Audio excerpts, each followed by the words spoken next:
ذکر رہتا، لوگ اسے ولی اللہ سمجھتے تھے، اس کے کردار کی مثالیں دیتے تھے، اس سے نصیحتیں لیتے تھے اور اس کے قریب بیٹھ کر دلوں کا سکون پاتے تھے لوگ۔ لیکن وہ نیک شخص جب مرا تو قبر میں ایک ہولناک منظر اس کا انتظار کر رہا تھا۔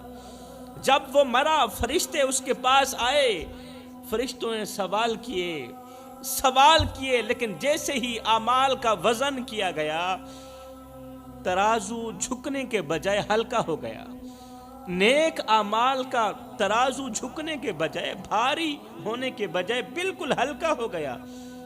حیرت سے اس نیک شخص نے فرشتوں سے پوچھا، میں نے تو زندگی بھر اللہ کی عبادت کی، یا اللہ سے مخاطب ہو کر اس نے کہا، اللہ میں نے تو زندگی بھر تیری عبادت کی، ہر وقت نماز پڑھتا رہا، ہر دن روزہ رکھتا، دن کو روزہ رکھتا، پوری رات میں قیام کرتا، رکوع سجود کرتا۔ جب ساری دنیا سوئی ہوئی ہوتی تھی تہجد کے وقت، اس وقت ایک میں ہی تھا جو اٹھ کر وضو کرتا ٹھنڈے پانی کے ساتھ، اور میں تیرے حضور جھکتا تھا۔ اللہ ہر دن روزہ رکھتا، زکوٰۃ دیتا، صدقہ کرتا، لوگوں کو نیکی کی دعوت دیتا رہا، پھر کیوں میری نجات نہیں ہوئی؟ پھر کیوں میری بخشش نہیں ہوئی؟ پھر کیوں میرے نیک اعمال کا ترازو ہلکا ہو گیا؟ تب اللہ کے حکم سے ایک فرشتہ بولا، ہاں تم نے نمازیں پڑھی، عبادتیں کی، نمازیں پڑھی، عبادتیں کی، مگر تمہارے دل میں تکبر تھا، وہ تکبر جو شیطان کو خوش کرتا تھا اور رحمان کو ناراض کرتا تھا۔ تمہیں اپنی نیکیوں پر غرور تھا نا، تم لوگوں کو کم تر سمجھتے، انہیں حقیر جانتے تھے، اپنے علم اور عبادت پر فخر کرتے تھے، خود کو دوسروں سے افضل سمجھتے تھے اور دوسروں کو خود سے کم تر سمجھتے تھے، اور اپنے سجدوں کو دوسروں سے بہتر سمجھتے تھے۔ خود کو بڑا نمازی تو سمجھتا تھا، لوگوں پر اتراتا تھا کہ لوگ بے نمازی ہیں، میں تو اللہ کے حضور بڑا مقام رکھنے والا ہوں۔ تمہارے اندر عاجزی نہیں تھی، تمہارے اندر تکبر تھا، تمہاری نیکیوں میں خلوص نہ تھا، تم عبادت رب کے لیے نہیں بلکہ اپنی تعریف کے لیے کرتے تھے کہ لوگ تجھے اچھا کہیں، لوگ تجھے متقی پرہیزگار کہیں، بس تو نے اس لیے عبادت کی کہ لوگ تجھے متقی کہیں، اچھا انسان کہیں۔ لوگوں نے اچھا کہہ دیا۔ جو شخص اپنی نیکیوں پر تکبر کرے اس کے سجدے آسمان تک نہیں پہنچتے میرے بھائیو۔ پھر کیا ہوا؟ یہ سنتے ہی وہ شخص تڑپ اٹھا، رو کر معافیاں مانگنے لگا، لیکن وقت ختم ہو چکا تھا، دروازے بند ہو چکے تھے اور اب واپسی کا کوئی راستہ باقی نہیں تھا۔ میرے محترم بھائیوں، یہ حکایت ہمیں سکھاتی ہے کہ نیکی صرف ظاہری عمل کا نام نہیں بلکہ اصل نیکی وہ ہے جو خالص اللہ کے لیے ہو۔ اگر ہم عبادت تو کریں لیکن دل میں تکبر ہو، اگر ہم نمازیں تو پڑھیں لیکن دوسروں کو حقیر سمجھیں، اگر ہم زکوٰۃ تو دیں لیکن احسان جتائیں، اگر ہم دین کی بات کریں لیکن خود کو دوسروں سے بہتر سمجھیں، تو یاد رکھو یہ نیکیاں اللہ کے ہاں قابل قبول نہیں، کیونکہ اللہ کو عاجزی پسند ہے، غرور پسند نہیں ہے اللہ کو۔ آج کی نسل کے لیے سب سے بڑا خطرہ یہ ہے کہ وہ دین کو اپنی خواہشوں کے تابع کرنا چاہتے ہیں۔ آج کل میری قوم کے نوجوان، سب سے بڑا خطرہ یہ ہے ان میں کہ وہ دین کو اپنی خواہشوں کے تابع کرنا چاہتے ہیں۔ وہ نماز بھی پڑھنا چاہتے ہیں لیکن گناہوں کو بھی نہیں چھوڑنا چاہتے، گناہ ان کی مجبوری بن گئے۔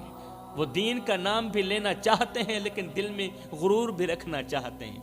وہ چاہتے ہیں کہ دنیا بھی ان کی ہو اور آخرت بھی ان کی ہو، لیکن یاد رکھو دنیا اور دین ایک ساتھ ہرگز نہیں چل سکتے۔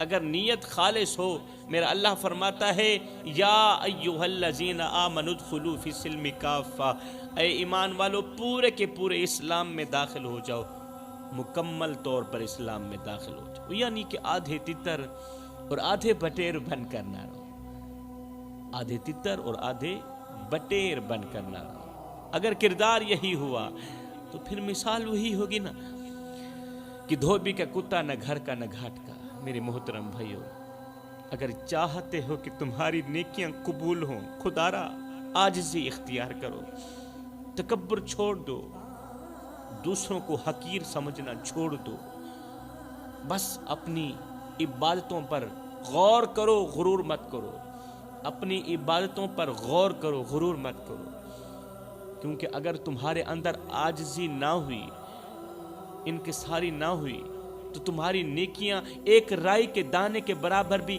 وزن نہیں رکھیں گی۔ یاد رکھو، شیطان بھی بڑا عبادت گزار تھا، لیکن اس کا تکبر اسے ہلاک کر گیا۔ جب شیطان بنا تو اس نے اپنے رب سے مہلت مانگی، وہ جانتا تھا کہ اس کا ٹھکانہ جہنم ہے۔ شیطان کو بھی یقین تھا، وہ جانتا تھا کہ اس کا ٹھکانہ جہنم ہے، مگر اس نے اللہ سے قیامت تک کی زندگی مانگ لی، قیامت تک کی زندگی مانگ لی، اتنی لمبی زندگی مانگ لی تاکہ وہ انسانوں کو بہکانے کا مشن مکمل کر سکے۔ شیطان نے کہا مجھے قیامت تک کی مہلت دے، میں تیرے بندوں کو راہ راست سے ہٹا دوں گا، انہیں دنیا کے فریب میں ایسا الجھا دوں گا کہ یہ تیرے سجدے چھوڑ دیں گے، تیرے گھر کو دیکھنا بھی گوارا نہیں کریں گے، تیرے ذکر سے غافل ہو جائیں گے، تیرے بندوں کے دلوں میں میں تکبر بھر دوں گا، انہیں حرام میں مزہ محسوس ہوگا، لطف آئے گا، ان کی آنکھیں نامحرموں پر جم جائیں گی، ان کے دل دنیا کی محبت میں اتنے مست ہو جائیں گے، اتنے مست ہو جائیں گے کہ قبر کا خوف ان کے ذہن سے مٹ جائے گا۔ میں انہیں اتنا گمراہ کر دوں گا، اتنا گمراہ کر دوں گا کہ وہ گناہ کرتے ہوئے ندامت بھی محسوس نہیں کریں گے، گناہ کرتے ہوئے شرمندگی بھی محسوس نہیں کریں گے، اور میں ان کے اندر توبہ کو اتنا مشکل کر دوں گا کہ وہ اپنی آخری سانس تک میرے جال میں پھنستے چلے جائیں گے، آخری سانس تک میرے جال میں پھنستے چلے جائیں گے۔ پھر اللہ نے کیا کہا، سنیے، غور سے سنیے۔ اللہ نے فرمایا جا، تجھے مہلت دی، اے شیطان میں نے تجھے مہلت دی، مگر یاد رکھ میرے نیک بندے تیرے بالکل بھی قریب نہیں آئیں گے، میرے نیک بندے تیرے فریب میں نہیں آئیں گے، جو مجھ سے جڑ جائیں گے نا میں انہیں تیرے شر سے ہمیشہ کے لیے محفوظ رکھوں گا، جو مجھ سے جڑ جائیں گے، جو میرے ہوں گے نا وہ تیرے فریب میں آ ہی نہیں سکتے۔ اور آج دیکھ لو، شیطان اپنا وعدہ پورا کر رہا ہے، اور ہر انسان کے ساتھ ہے شیطان، کھلا دشمن ہے شیطان، ہر دل میں وسوسے ڈال رہا ہے، ہر نفس میں خواہشیں پیدا کر رہا ہے، ہر آنکھ کو دنیا کے حسن میں الجھا رہا ہے، ہر جوان کو نفس کے بہاؤ میں گرا رہا ہے۔ اے انسان، کیا تمہیں لگتا ہے کہ شیطان تیرا خیر خواہ ہے؟ ارے وہ تو خود جہنم میں جانے والا ہے۔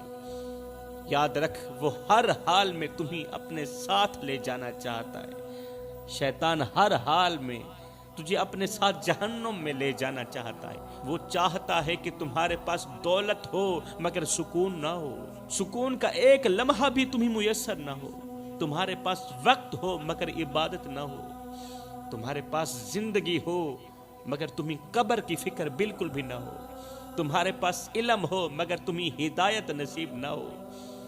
وہ تمہیں روز گناہوں کی طرف دھکیلتا ہے اور تم مزے سے اس کے فریب میں آ جاتے ہو، مگر یاد رکھو وقت بہت کم ہے۔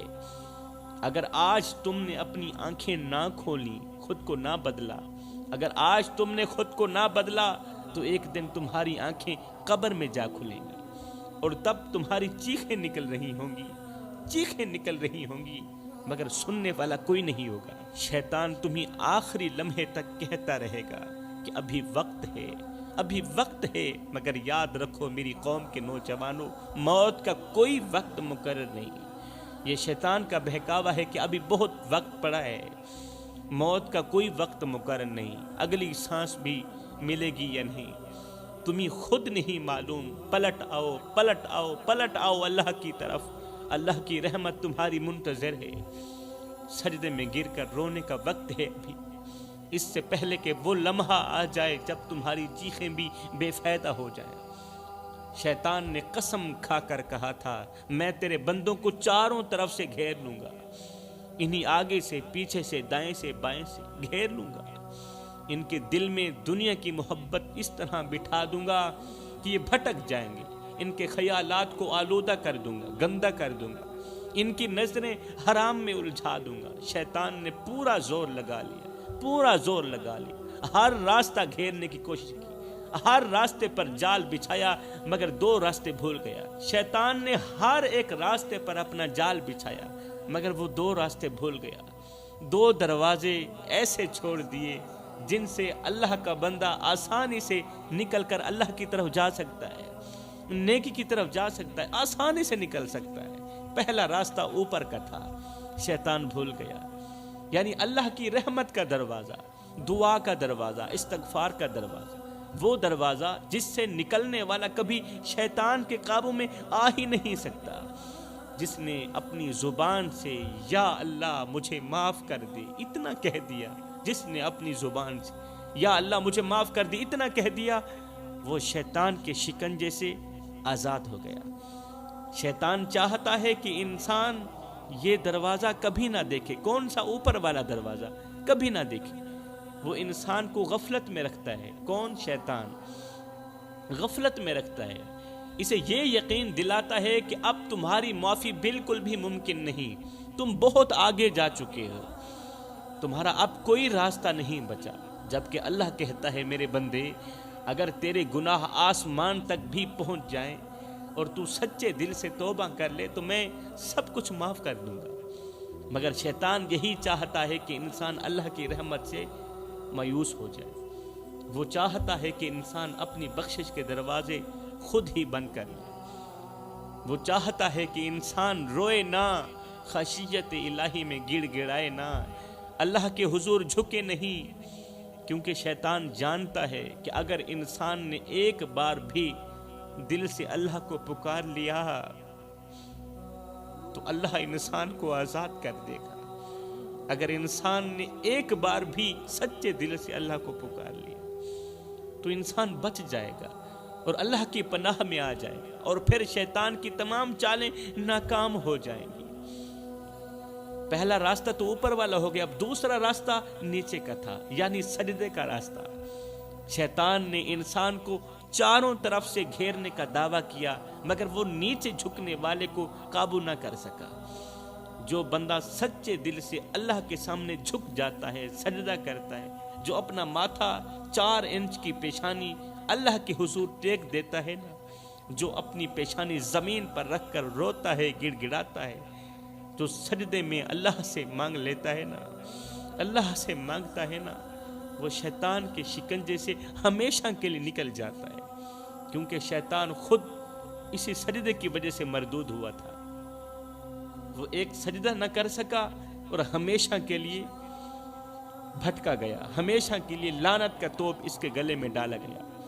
اور جو سجدہ کر لیتا ہے وہ اللہ کی رحمت میں ہمیشہ کے لیے داخل ہو جاتا ہے۔ یہی وجہ ہے کہ شیطان انسان کو سجدے سے روکتا ہے، اسے نماز میں غفلت دلاتا ہے۔ کیوں؟ جب میں نے نہیں پڑھی، شیطان کہتا ہے جب میں نے سجدہ نہیں کیا تو پھر انسان کو کیوں کرنے دوں؟ اس کے دل میں وسوسے ڈالتا ہے، اس کے ذہن میں ہزاروں خیالات لا کر اسے سجدے سے اٹھنے پر مجبور کر دیتا ہے، سجدہ نہ کرنے پر مجبور کر دیتا ہے، کیونکہ وہ جانتا ہے کہ اگر انسان نے ایک بار بھی سچے دل سے سجدہ کر لیا تو وہ اللہ کے قریب ہو جائے گا اور شیطان کی جال سے نکل جائے گا۔ اے میری قوم کے نوجوانوں، اگر تم چاہتے ہو کہ شیطان تمہیں قابو نہ کر سکے، اگر تم چاہتے ہو کہ شیطان تمہیں چاروں طرف سے نہ جکڑے، اگر تم چاہتے ہو کہ اس کا وار تم پر نہ چلے، شیطان کا وار تم پر نہ چلے، تو ان 2 راستوں کو تھام لو، ایک اوپر والا راستہ اور ایک نیچے والا راستہ۔ ان 2 راستوں کو تھام لو، اپنے رب کو پکارو، دعا مانگو، استغفار کرو، توبہ کرو اور سجدے میں گر کر رو لو، کیونکہ شیطان صرف ان پر کامیاب ہوتا ہے جو اللہ کی رحمت کو بھول جاتے ہیں، ان پر کامیاب نہیں ہوتا جو نماز پڑھتے ہیں، سجدے کرتے ہیں، استغفار کرتے ہیں۔ شیطان کا وار ان پر کامیاب نہیں ہوتا۔ جو سجدہ چھوڑ دیتے ہیں، جو دعا کو ترک کر دیتے ہیں، جو استغفار کو معمولی سمجھتے ہیں، ان پر شیطان کا وار کامیاب ہو جاتا ہے۔ شیطان کی سب سے بڑی خواہش یہ ہے کہ تم اللہ کی رحمت سے مایوس ہو جاؤ، ہمیشہ کے لیے مایوس ہو جاؤ۔ شیطان کی سب سے بڑی خواہش بھی یہی ہے۔ اور آج اللہ ماشاء اللہ ہر کسی کی بات تو نہیں کر رہا، 100 میں سے 50% لوگ مایوس ہوئے بیٹھے ہیں، لیکن جو اللہ سے جڑ گیا، جو مایوس نہیں ہوا، جو سجدے میں گر گیا، جو دعا میں گڑ گڑا لیا، وہ شیطان سے بچ گیا۔ تمہارے پاس وقت ہے، ابھی بھی پلٹ آؤ، ورنہ ایک دن آنکھ کھلے گی، ایک دن آنکھ کھلے گی اور وقت ہاتھ سے نکل چکا ہوگا۔ میں دعا کرتا ہوں اللہ ہمیں سچے دل سے توبہ کرنے کی توفیق عطا فرما، اللہ ہمیں شیطان کی تمام چالوں سے بچنے کی توفیق عطا فرما۔ آمین ثم آمین، وما علینا الا البلاغ المبین۔